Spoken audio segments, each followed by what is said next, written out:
Chapter 2. Roast Mutton. Up jumped Bilbo, and putting on his dressing gown, went into the dining room. There he saw nobody, but all the signs of a large and hurried breakfast. There was a fearful mess in the room, and piles of unwashed crocks in the kitchen. Nearly every pot and pan he possessed seemed to have been used. The washing up was so dismally real that Bilbo was forced to believe the party of the night before had not been part of his bad dreams, as he had hoped.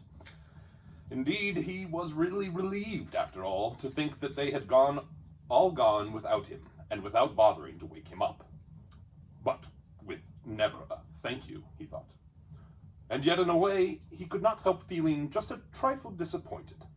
The feeling surprised him. "Don't be a fool, Bilbo Baggins," he said to himself, "thinking of dragons and all that outlandish nonsense at your age."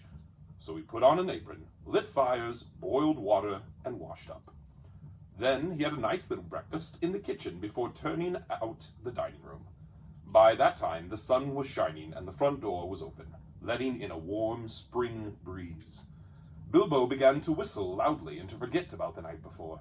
In fact, he was just sitting down to a nice little second breakfast in the dining room by the open window when in walked Gandalf. "My dear fellow," said he, "whenever are you going to come? What about an early start? And here you are having breakfast, or whatever you call it, at 10:30. They left you the message because they could not wait." "What message?" said poor Mr. Baggins, all in a fluster. "Great elephants," said Gandalf. "You are not at all yourself this morning. You have never dusted the mantelpiece." "What's that got to do with it? I've had enough to do with washing up for 14.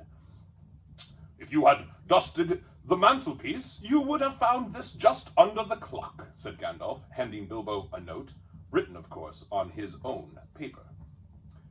This is what he read. "Thorin and company to burglar Bilbo greeting.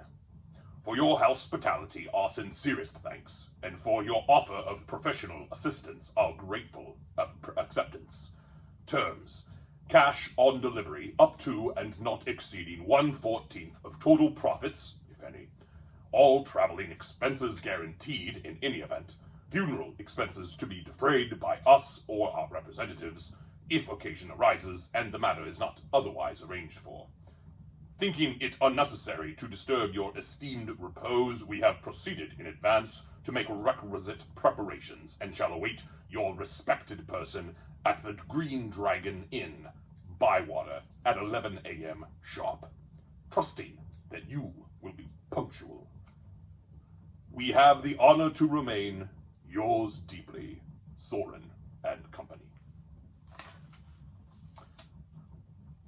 "That leaves you just 10 minutes. You will have to run," said Gandalf.